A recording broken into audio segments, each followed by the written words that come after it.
नक्श ने अपना प्राइवेट जेट तैयार करने के लिए बोल दिया था और वो अब सीधा पोर्ट ब्लेयर जाने के लिए तैयार था। अब क्या करेगा वहां जाके जानेंगे आज के एपिसोड में। दोस्तों, कहानी के एपिसोड नंबर 18 में आपका हार्दिक स्वागत है। अगर आप पहली बार आए हैं तो सुकून एफएम चैनल को सब्सक्राइब जरूर कर लें। वीडियो अगर अच्छी लगती है तो लाइक करें, शेयर करें और कमेंट ज़रूर करें। दोस्तों, एक दो दिन की गड़बड़ी है, बस कहीं ज़्यादा भी बिजी हैं तो आपको एपिसोड ऐसे ही मिल रहे हैं। बाकी 3 तारीख के बाद आपको कंटिन्यू एपिसोड और मिलेंगे और हमारी 3 तारीख को नई कहानी भी शुरू होने जा रही है। ये कहानी 3 तारीख तक ही चलेगी। चलिए शुरू करते हैं कहानी। ये कहकर नक्श वहां तेजी से बाहर कार की तरफ मुड़ने ही वाला था, तभी पीछे से 3 आवाजें आईं। नक्श भाई रुकिए। नक्श ने मुड़कर देखा, निशा, अजय और समृद्धि तीनों रोते हुए लेकिन एक ही पक्के और जिद वाले इरादे के साथ नक्श के सामने आकर खड़े हो गए। निशा की आंखों में जिद थी। जय ने समृद्धि का हाथ मजबूती से पकड़ा हुआ था। निशा ने अपनी लाल और सूजी हुई आंखों से नक्श को देखकर कहा, हम भी आपके साथ अंडमान चलेंगे भाई। उसकी यह बात सुनकर नक्श हैरान रह गया। नक्श ने अपनी आवाज को सख्त करके उनको डांट कर कहा, तुम पागल हो गए हो क्या? यह कोई पिकनिक या ट्रिप नहीं है निशा। वो अंडमान के घने काले खौफनाक जंगल है। वहाँ खूंखार जानवर आदिवासी रहते हैं जो बाहर इंसान को देखते ही जान से मार देते हैं, और वहाँ कदम कदम पर मौत है। यह कहकर नक्श ने जय की तरफ देखा और उससे कहा, और जय, तो हमारी इस मासूम सी बहन को उस मौत के मुंह में लेकर जाएगा? कल ही गुंडों ने इस पर हमला किया था और आज तुम इसे जंगलों में जाने की बात कर रहे हो। घर जाओ तुम तीनों, ये मेरा ऑर्डर है। लेकिन आज नक्श का वो शाह एम्पायर वाला खौफ इन तीनों की सच्ची दोस्ती प्यार के आगे फीका पड़ गया था। जय ने एक कदम आगे बढ़ाया। उसके फटे हुए जूते और सादे कपड़ों में आज एक अजीब सा गुरूर और हिम्मत थी। जय ने बहुत ही शांत लेकिन जिद्दी आवाज में कहा, नक्श भाई, तुम दुनिया के कितने भी बड़े आदमी क्यों ना हो, लेकिन मेरे लिए तुम मेरे वही नक्श भाई हैं जिसने कैंटीन में मेरे साथ कटिंग चाय पी। कल रात जब नवाबों के गुंडे हमारी बहन की इज्जत लूटने और हमें मारने आए थे, तब तुमने अपनी जान की परवाह नहीं की। तुम अकेले ही उन गुंडों से भिड़ गए थे। यह कहकर जय की आंखों में आंसू आ गए। उसने अपनी बात जारी रखकर आगे कहा, पल्लवी भाभी सिर्फ तुम्हारी नहीं है, हमारी भी कुछ लगती है। जब वो जिंदगी और मौत से लड़ रही है तो क्या हम घर जाकर चैन की नींद सो जाएं? हम गरीब जरूर हैं भाई, लेकिन हम एहसान फरामोश नहीं हैं, ना ही कायर हैं। हम तुम्हें उस मौत के जंगल में अकेला नहीं जाने देंगे। तभी समृद्धि ने हिम्मत करके अपनी पतली सी आवाज में कहा, हाँ हाँ भाई, पल्लवी दीदी ने हमेशा मुझे अपनी छोटी बहन माना। मैं उनके बिना नहीं रह सकती। हम आपके साथ चलेंगे चाहे जो हो जाए। तभी निशा ने नक्श का हाथ पकड़कर कहा, भाई मैं आपके साथ कदम से कदम मिलाकर चलूंगी। अगर आपको कुछ हो गया तो पल्लवी भाभी को कौन बचाएगा? हमें साथ ले चलिए। हम कोई बोझ नहीं बनेंगे बल्कि आपकी मदद करेंगे। उनकी ये बात सुनकर आगे से नक्श ने उन तीनों की आंखों में देखा। वहां कोई डर नहीं था। वहां सिर्फ और सिर्फ पल्लवी के लिए एक बेइंतहा प्यार और नक्श के लिए सच्ची वफादारी थी। वो ये रिश्ते जो अपनी दौलत से नहीं बल्कि अपने दिल से और अपनी उस फटीचर वाली जिंदगी से कमाए गए थे। नक्श का वो सख्त और खूंखार दिल मोम की तरह पिघल गया। वो इन दिनों तीनों को मना नहीं कर पाया। उसे एहसास हो गया कि सच्चे दोस्त मौत के मुंह में भी साथ नहीं छोड़ते। नक्श ने गहरी सांस ली और अपनी आंखें बंद कर ली। फिर उसने अपनी आंखें खोलकर कहा, ठीक है, लेकिन एक बात याद रखना, उन जंगलों में मेरी नजरों के सामने 1 इंच भी दूर मत होना। अगर मैंने कहा रुक जाओ तो रुक जाना। वहां कोई पुलिस, कोई फोन का नेटवर्क नहीं होगा। उसकी आवाज में एक लीडर वाली गंभीरता थी। उसकी ये बात सुनते ही तीनों उसके साथ हामी भरकर सिर हिला दिया। इसके बाद नक्श ने पलटकर काशीनाथ से कहा, काशीनाथ जी, इन्हें भी जेट में बैठने की क्लियरेंस दीजिए और आप हैदराबाद में ही रुकेंगे। उनके बात सुनकर काशीनाथ जी घबरा गए। उन्होंने कुछ कहने की कोशिश करके कहा, मैं लेकिन बाबा। लेकिन इससे पहले नक्श ने एक बहुत ही खौफनाक और शातिर नजरों से देखकर कहा, हाँ, पल्लवी हॉस्पिटल में है। वो कातिल वेडर अभी भी इस शहर में कहीं छुपा है और वो मास्टरमाइंड हमें देख रहा है। आप हॉस्पिटल को एक किले में बदल देंगे। पल्लवी के कमरे के 50 बाहर कमांडोज पहरा देंगे। कोई डॉक्टर, कोई नर्स बिना मेरी इजाजत के अंदर नहीं जाएगा। और इस शहर के हर एक कोने को छान मारिए। जब मैं एंटीडोट लेकर वापस आऊं तो मुझे वो कातिल जिंदा चाहिए। काशीनाथ जी ने कसम खाकर कहा, जी बाबा, मैं अपनी जान दे दूंगा, लेकिन पल्लवी जी को कभी कोई परछाई भी नहीं छू पाएगी। इसके बाद रात के 11 बज रहे थे। हैदराबाद के राजीव गांधी इंटरनेशनल एयरपोर्ट के वीआईपी टर्मिनल पर शाह एम्पायर का एक बहुत ही शानदार और तेज रफ्तार gulf stream G650 private jet खड़ा था। उसके इंजन की गड़गड़ाहट हवा में गूंज रही थी। नक्श, निशा, जय और समृद्धि रोने पर दौड़ते हुए जेट की सीढ़ियां चढ़े। अंदर को नजारा कुछ 7 स्टार होटल जैसा था। लेदर की रिक्लाइनर सीटें, बड़ी बड़ी स्क्रीन और सोने की फिनिशिंग।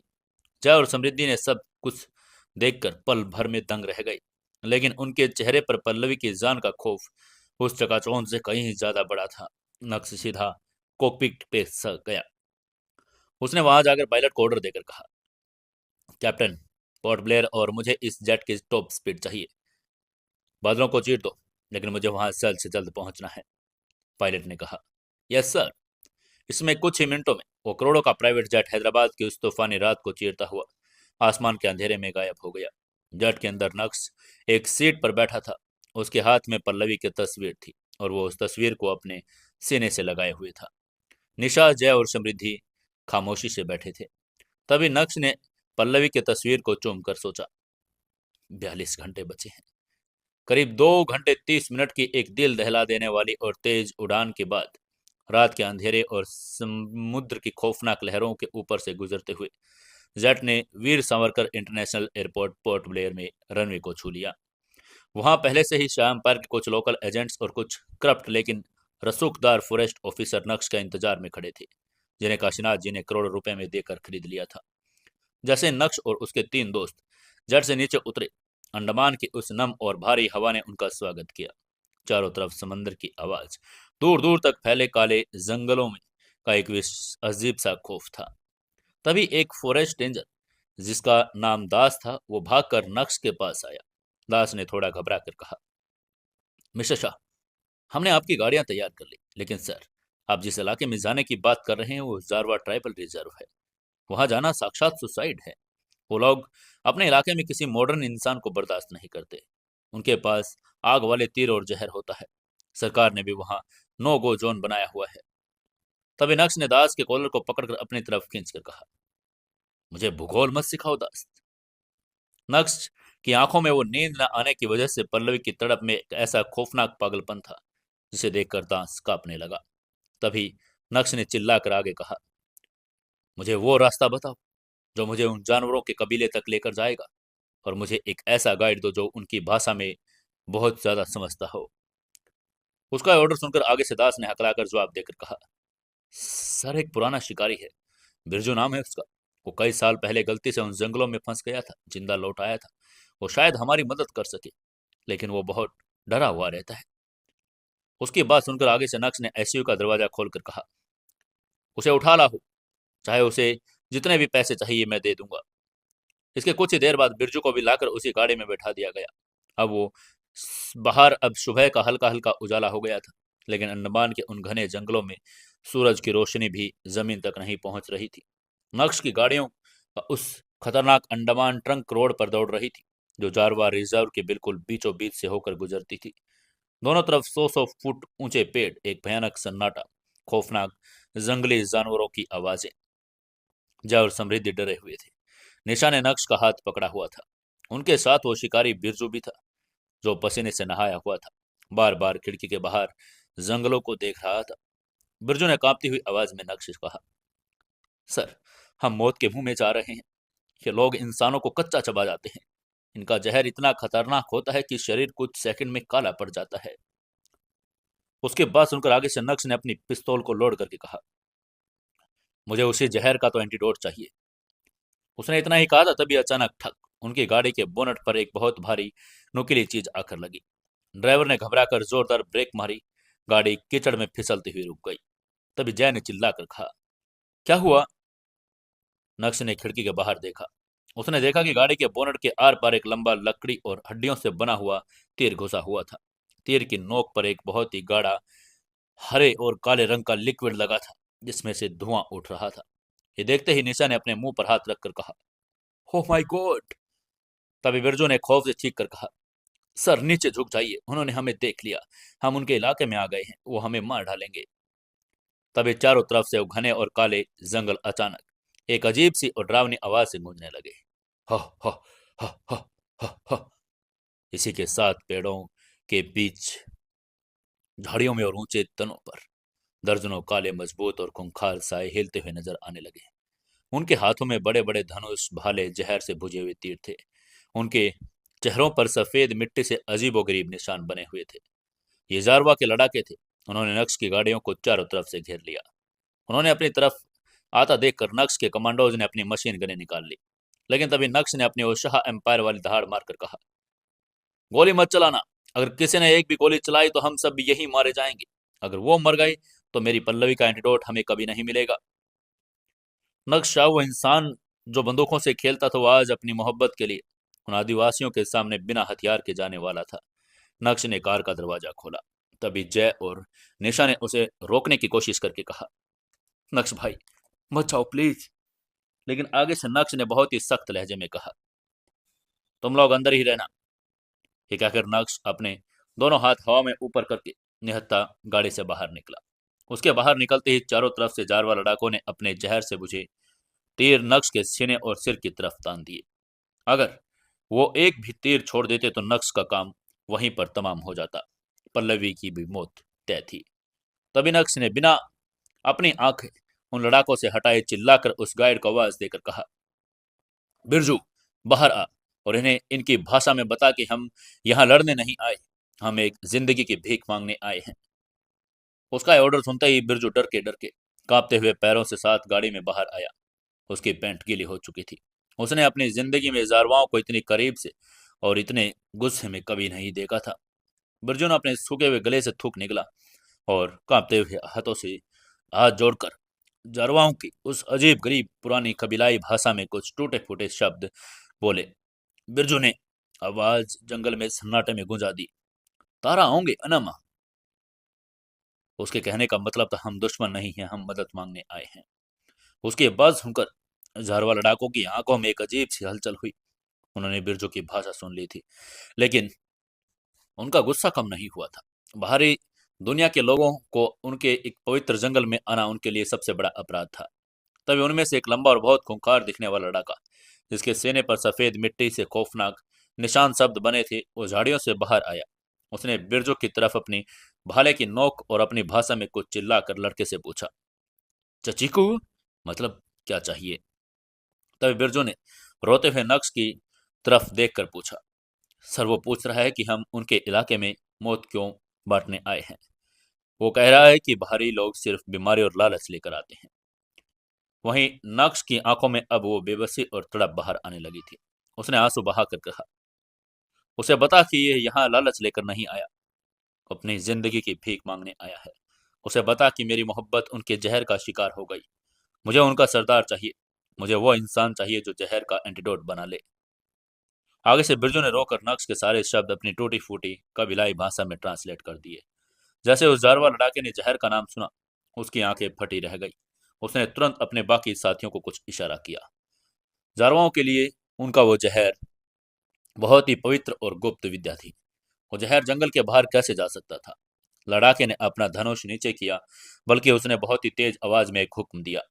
उसकी बात सुनकर बिरजू की सांस अटक गई। उसने घबरा कर कहा, सर वो कह रहे हैं कि हमें अपने सरदार के पास लेकर जाएंगे, लेकिन अगर हमने कोई चालाकी की तो हमारी बोटी बोटी काट कर जंगली कुत्तों को खिला देंगे।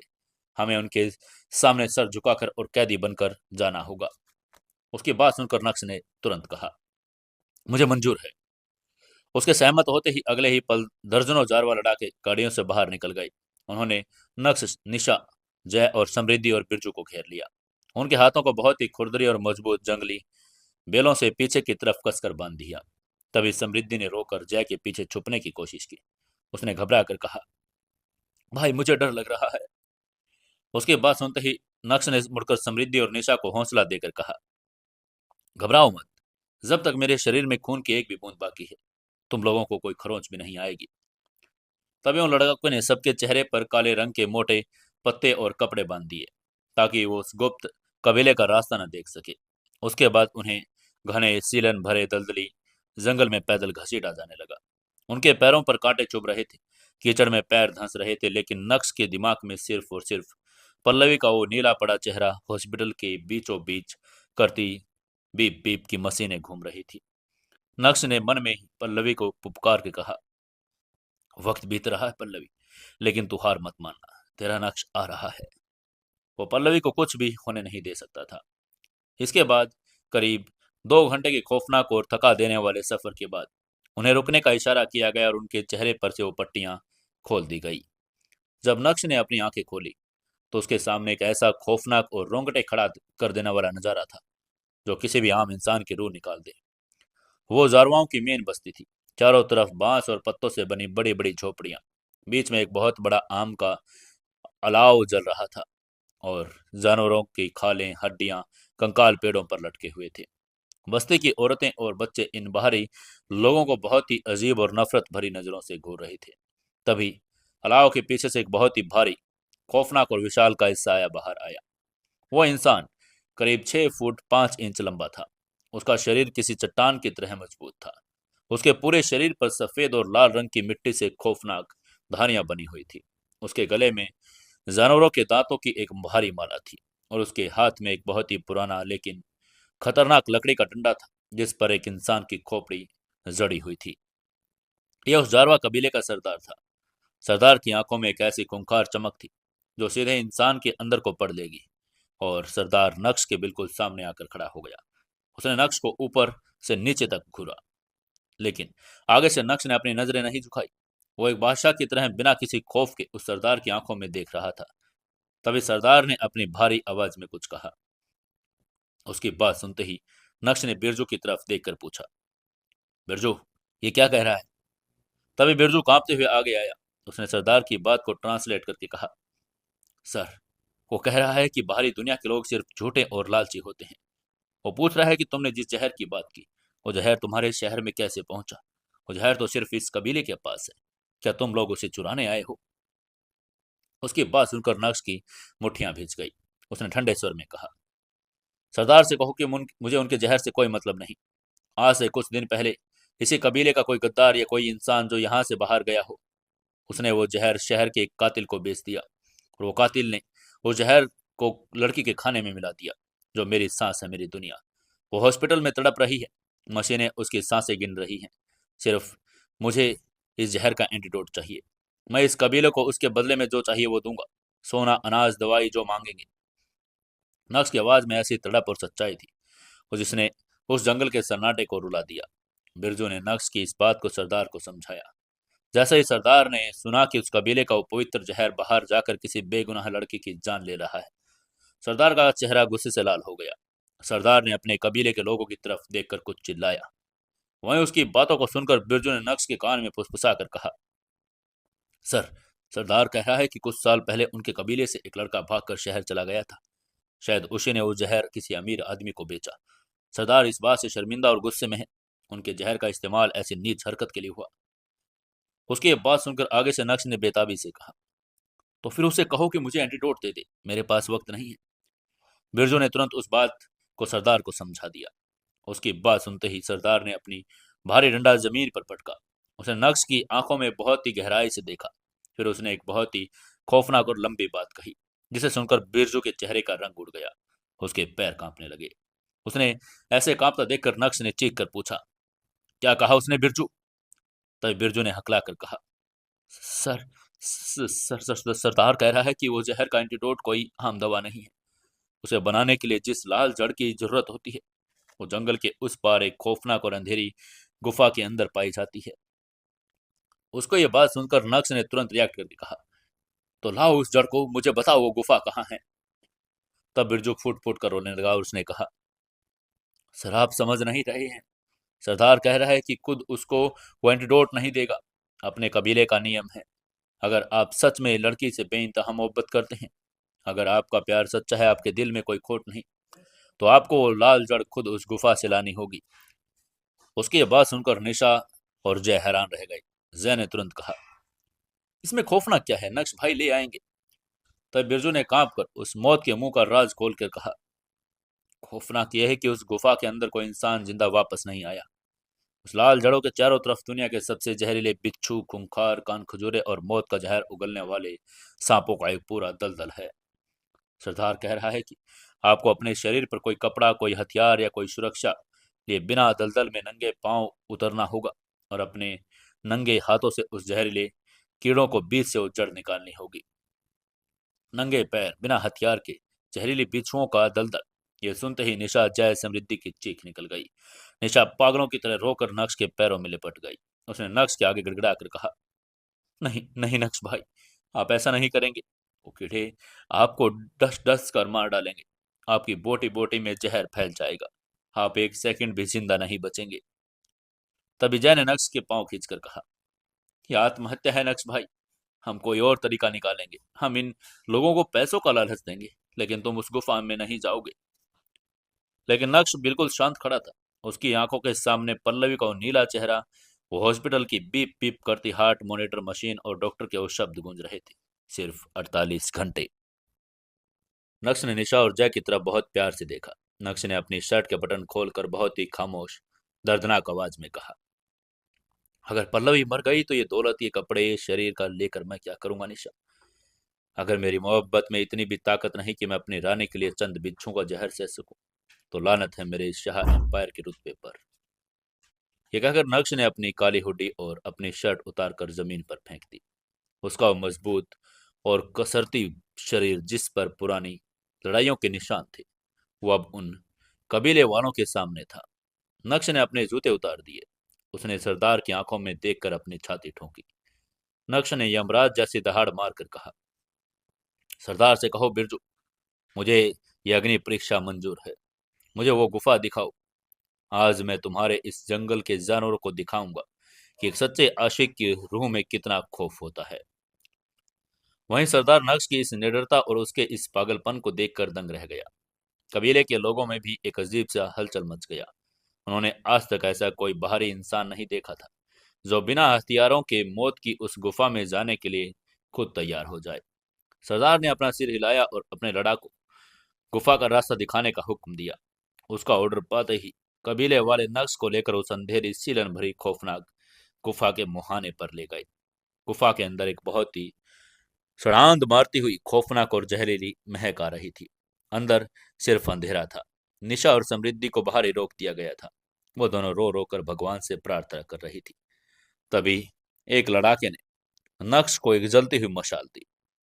तभी उनके सरदार ने अपनी भाषा में इशारा किया और नक्श से कहा, अंदर जाओ।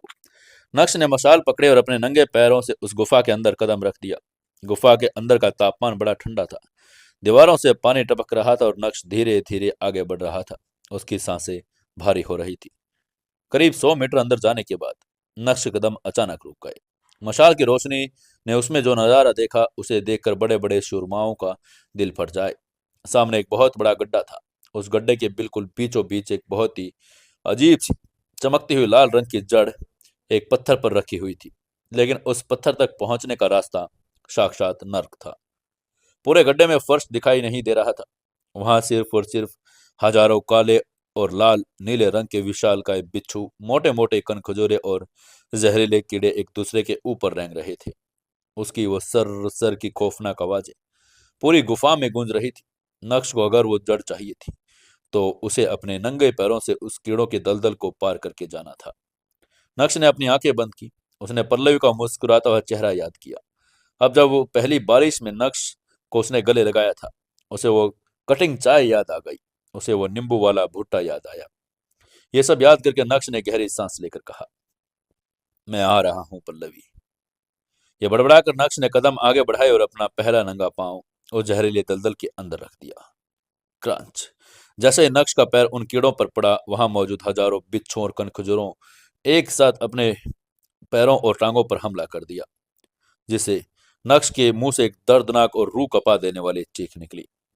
दर्जनों बिच्छुओं ने अपने डंक नक्श की टांगों को गहरे तक गाड़ दिए थे। कनखजूरे ने उसके पैर का मांस नोचना शुरू कर दिया। जहर की वो खौफनाक जलन ऐसी थी कि किसी ने उसकी नसों को खोलता हुआ तेजाब भर दिया हो।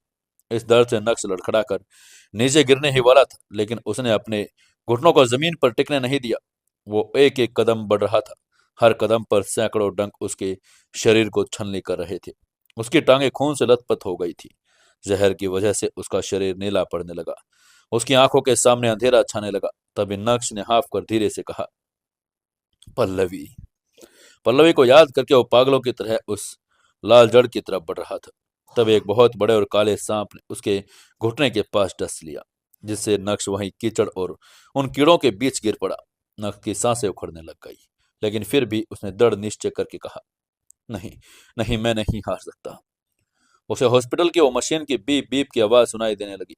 नक्श ने अपनी पूरी अंदरूनी विल पावर को एक साथ इकट्ठा किया और वो शाह एम्पायर का बादशाह आज उस भिखारी की तरह दलदल में रेंग रहा था। उसने अपना कांपता हुआ, खून से सना हुआ और जहर से नीला पड़ चुका हाथ आगे बढ़ा दिया और उस पत्थर पर रखी चमकती हुई लाल जड़ को अपनी मुट्ठी में कसकर लिया दबोच। उसके हाथ आते ही नक्श ने होठों पर दर्द के बीच एक विजयी मुस्कान आ गई। उसने मुस्कुरा कर कहा, मिल गई। इसी समय उधर गुफा के बाहर सरदार और कबीले के लोग खामोशी से खड़े थे। निशा और जय रो रो कर बेहाल हो चुके थे। उन्हें लग रहा था कि अब नक्श कभी वापस नहीं आएगा। तभी गुफा के अंधेरे में कुछ हलचल हुई। सबकी नजरें गुफा के मुहाने पर गड़ गई। वहां से एक साया लड़खड़ाकर बाहर आया और वो नक्श था। उसका पूरा शरीर जहर से नीला पड़ चुका था। उसके पैरों और टांगों से खून टपक रहा था। उसकी सांसें किसी टूटते हुए इंजन की तरह चल रही थी। वो अपने मशाल के सहारे गिरते पड़ते बाहर आ रहा था और उसके हाथ और हवा में उठी हुई वो लाल जड़ थी। निशा और जय पागलों की तरह चीख कर नक्श की तरफ दौड़े। भाई! तभी जय ने नक्श को गिरने से पहले अपनी बाहों में थाम लिया। नक्श की आंखें आधी बंद हो चुकी थी। जहर उसके दिमाग तक पहुंच रहा था। वहीं सरदार और कबीले के लोग एक खौफनाक और चमत्कारी नजारा देखकर सुन रह गए। उन्होंने अपने पूरे इतिहास में ऐसा कोई इंसान नहीं देखा जो उस मौत की गुफा से इतनी बुरी तरह डसने के बाद भी अपनी मोहब्बत के लिए जड़ निकाल कर जिंदा वापस आ गया। सरदार का वो पत्थर जैसा खूंखार दिल मोम की तरह पिघल गया। सरदार अपनी जगह से आगे बढ़ा और उसने हाथ का वो भारी डंडा जमीन पर फेंक दिया। वो खूंखार कबीलाई सरदार, जिसके सामने शेर भी कांपते थे, और नक्श शाह के उस घायल और खून से सने हुए शरीर के सामने घुटनों के बल बैठ गया। उसने अपना माथा जमीन पर टेक कर नक्श को सजदा किया। कबीले के बाकी लोग ने भी नक्श के सामने अपने हथियार डाल दिए और अपना सिर झुका लिया। उन्होंने मान लिया कि ये इंसान कोई आम आदमी नहीं, बल्कि प्यार का कोई साक्षात देवता है। सरदार ने तुरंत अपने कबीले के सबसे बड़े वैद्य को बुलाया। उन्होंने उस लाल जड़ को पीसा और उसमें जंगल की कुछ जड़ी बूटी मिलाई और एक बहुत ही गाढ़ा हरे रंग का लेप और रस तैयार किया। वैद्य ने वो रस एक लकड़ी के बर्तन में भरकर नक्श के होठों से लगा दिया और उसे पिला दिया। साथ ही उसके उस नीले पड़ चुके घावों पर भी लेप लगा दिया। बाकी बचा हुआ रस लकड़ी के बर्तन में डालकर नक्श को दे दिया। तभी बिरजू ने रोकर नक्श के पास आकर उसे बताकर कहा, सरदार कह रहा है कि यह दवा तुम्हारे शरीर के जहर को मार देगी और इसी लेप को अगर उस लड़की की नसों में डाल दिया जाए तो उसकी सांसें भी वापस आ जाएंगी। सरदार ने तुम्हारी मोहब्बत के आगे हार मान ली है नक्श। उसकी ये बात सुनते ही नक्श ने उस लकड़ी के बर्तन को अपने सीने से लगा लिया। दवा का असर बहुत तेज था। नक्श की सांसें धीरे धीरे वापस आने लगी थी। तभी नक्श ने कांपती हुई आवाज में जय से पूछा, टाइम क्या हुआ है? उसकी आवाज सुनते ही जय ने तुरंत अपनी घड़ी देखी और नक्श की बात का जवाब देकर कहा, नक्श भाई, हमारे पास सिर्फ 12 घंटे बचे हैं। 12 घंटे बाद पल्लवी भाभी का लाइफ सपोर्ट हटा दिया जाएगा। वही नक्श के शरीर में उस एंटीडोट में एक नई और खौफनाक एनर्जी भर दी। वो अपने लड़खड़ाते पैरों के साथ वापस खड़ा हुआ। नक्श ने खून तोक कर कहा, मुझे अभी इसी वक्त प्राइवेट जेट चाहिए। मेरी पल्लवी मेरी राह देख रही है। उसके बाद उठते ही फॉरेस्ट रेंजर दास और बिरजू की मदद से नक्श और उसके दोस्त पागलों की तरह अपनी गाड़ियों में बैठे और पोर्ट ब्लेयर एयरपोर्ट की तरफ भागे। रात का अंधेरा छटने लगा था। एयरपोर्ट पर रनवे पर शाह एम्पायर का वो गल्फ स्ट्रीम G650 अपने इंजन की गड़गड़ाहट के साथ उड़ान भरने के लिए तैयार था। नक्श लड़खड़ाते हुए कदमों के साथ जेट की सीढ़ियों पर चढ़ा। उसके हाथों में वो एंटीडोट और ऐसा कसा हुआ और वो जैसे अपनी जान से लगा लिया हो। प्लेन में चढ़ते ही नक्श ने कॉकपिट का दरवाजा खोलकर अपने उस खौफनाक और हुक्म देने वाली आवाज में दहाड़ मारकर कहा, पायलट, मुझे नहीं पता इस जेट की मशीनें कितनी ताकतवर है, लेकिन आज मुझे वो रफ्तार चाहिए जो मौत को पीछे छोड़ दे। मेरे पास सिर्फ 10 घंटे हैं। तभी आगे से पायलट ने तुरंत कहा, यस बॉस। यह कहकर पायलट थ्रोटल को पूरी ताकत से आगे धकेल दिया। उसी के साथ करोड़ों का जेट आसमान का सीना चीरकर बादलों के बीच एक गोली की रफ्तार से हैदराबाद की तरफ उड़ चला। जट के अंदर का माहौल किसी मातम से कम नहीं था। निशा, जय और समृद्धि खामोश बैठे थे। उन्होंने नक्श का वो खौफनाक रूप देखा था। उन्होंने देखा कि कैसे एक इंसान अपनी मोहब्बत के लिए बिना हथियार, नंगे पैर, हजारों जहरीले कीड़ों के दलदल में उतर गया। वहीं नक्श एक कोने वाली रिक्लाइनर सीट पर बैठा था। उसके कपड़े फटे हुए थे।